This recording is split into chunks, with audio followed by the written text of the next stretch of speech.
ციფრულ სამყაროში თაღლითობის ერთ-ერთ ფორმას ეწოდება სპუფინგი, ეგრეთ წოდებული სპუფინგი, რომლის დროსაც უცნობი წყარო იყენებს ცნობილ ორგანიზაციის ან მედიის სახელს იმისათვის, რომ გაავრცელოს თავისი დეზინფორმაცია.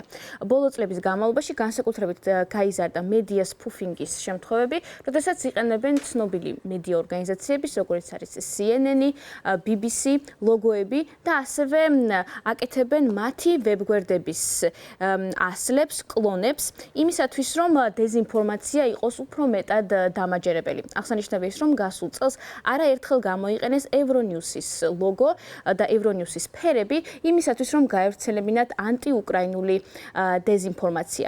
რამდენიმე ეს ამბავი განიხილა Deutsche Welle-მ, გახმაურებული ამბები, რომლის დროსაც გამოიყენეს სპუფინგის მეთოდი, იმისათვის, რომ გაევრცელებინათ დეზინფორმაცია. ერთ-ერთი მაგალითად არის ჟურნალი ეკონომისტის ყდის გაყალბება, ასე გავრცელდა სოციალურ ქსელში ყდა, თითქოს ეს არის ჟურნალი ეკონომისტის ყდა, როდესაც ამერიკის შეერთებული შტატების საპრეზიდენტო არჩევნებში მეორეჯერ მოიპოვა გამარჯვება დონალდ ტრამპმა, შეიქმნა სწორედ ასეთი გარეკანი, წარწერით აპოკალიფსი და მასზე ვხედავთ ჩვენ დონალდ ტრამპს და ვლადიმერ პუტინს, მათ უკან კი ჩანს რაკეტები.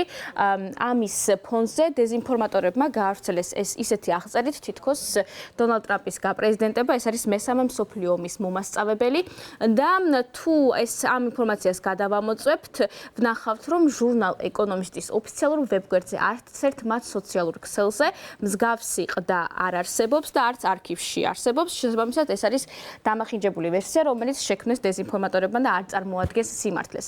გარდა ინგლისურენოვანი მედია ორგანიზაციებისა, ასევე ხდება გაყალბება სხვა მედია ორგანიზაციების სახელების, ფრანგულის, ესპანურის, გერმანულის და ძალიან დიდ ნაწილს, მსოფლიოს დიდი ნაწილი კითხულობს ამ ამბებს, რომელიც არის შესთომაში შემყვანი, ან ნაწილობრივ სიმართლე და ზოგადად არის მანიპულაციის შემცველი. მაგალითად, გააკეთეს კლონი CNN-ის ვებგვერდის, შემდგომ ეს ამბავი ითარგმნა რუსულ ენაზე, გავრცელდა რუსულ პლატფორმებზეც დეზინფორმაცია იმის შესახებ, რომ ილონ მასკმა გათიშა უკრაინაში სტარლინკის თანამგზავრი, მას შემდეგ, რაც სიტყვერი დაპირისპირება მოხდა ამერიკის შეერთებულ შტატებში ოვალურ ოფისში დონალდ ტრამპსა და უკრაინის პრეზიდენტ ვოლოდიმირ ზელენსკის შორის და ასე გავრცელდა დეზინფორმაცია. არსებობს შეიძლება გარეკანის გაყალბება, შეიძლება ლოგოს გაყალბება, ფერების და ასევე შესაძლებელია გაკეთდეს ჩვეულებრივი კლონი, ანუ ასლი ვებგვერდის.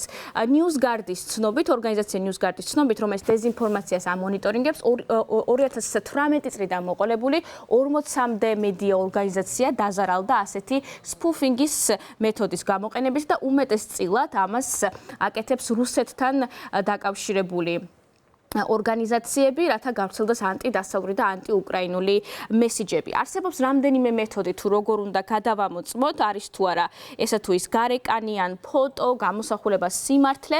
მაგალითად, Deutsche Welle ჟურნალ ეკონომისტის გაყალბების ფონზე აცხადებს, რომ ერთ-ერთი მთავარი მეთოდი, რითაც შეგვიძლია შევამოწმოთ, არის გრამატიკა.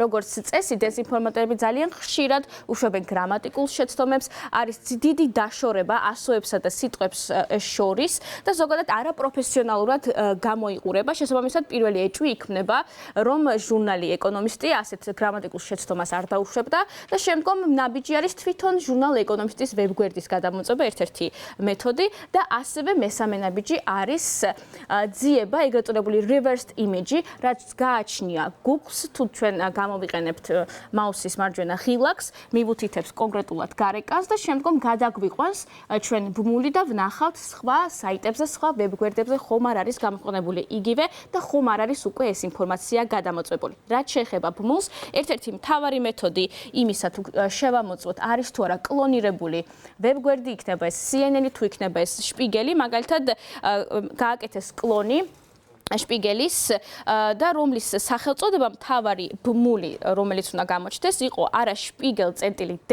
როგორც უნდა ეწეროს, არამედ შპიგელ.ltd, რაც არის შეცდომა და ამით უნდა მიხვდეს მომხმარებელი, რომ არის რაღაცა პრობლემა და ესა თუ ის ვებგვერდი არ არის ნამდვილი.